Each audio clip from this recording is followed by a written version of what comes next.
Hey everyone, it's Sison here, back again for 2012. Hope you all had a great Christmas and a great New Year's.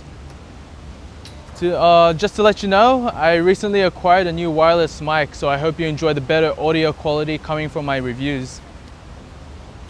So to kick things off for the reviews for 2012, I have the Sony NEX-5N camera.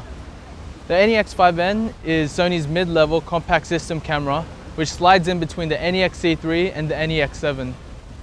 Cosmetically, there are a few minor differences to its predecessor, but it still retains the same shape as the NEX-5. I took it out today around Sydney to give you my impressions and to show you how well the camera performs. The NEX-5N is made of a strong magnesium alloy body, and the grip is nicely shaped with a rubber coating to make hand-holding extremely comfortable. Like the NEX-C3, there is a 921,000 dot resolution articulating LCD screen to make taking photos at difficult angles easy, where you can shoot overhead and from down below. The new touch panel makes navigating through the menu and changing settings quick and easy, and you also gain the ability to touch to focus and track subjects. If you aren't a touchscreen person and don't like fingerprints on your LCD screen, you can use the buttons on the camera, where you can customize up to 3 buttons for different settings and functions, such as ISO, white balance, metering modes, picture effects, and a whole lot more. The 16.1 megapixel sensor in this camera really shines and raises the bar with great image quality and high ISO performance against its competitors. The reason for this is because it uses an APS-C sensor, which is the same size sensor that a DSLR uses, and it performs just as well, if not better.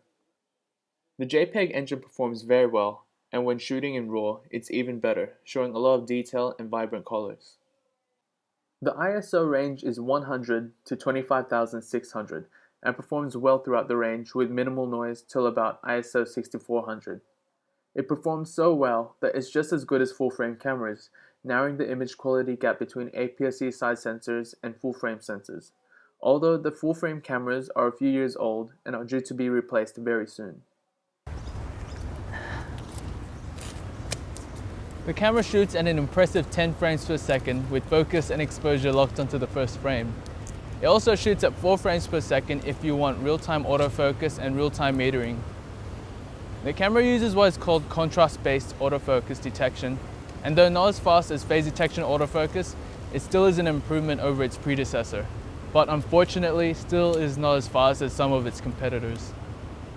The camera delivers great video quality with Full HD 1080p video recording with up to 60 or 50 frames per second, depending on where you live, with the AVC HD 2.0 codec. Videographers will be pleased to have the ability to have manual controls during video recording. However, there is no input for an external mic.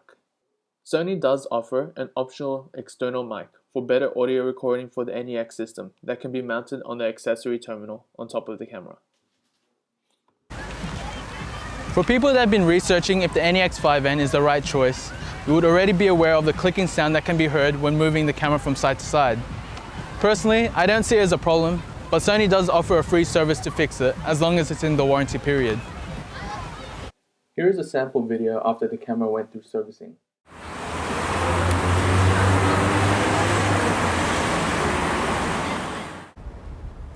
There's very little to complain about this camera.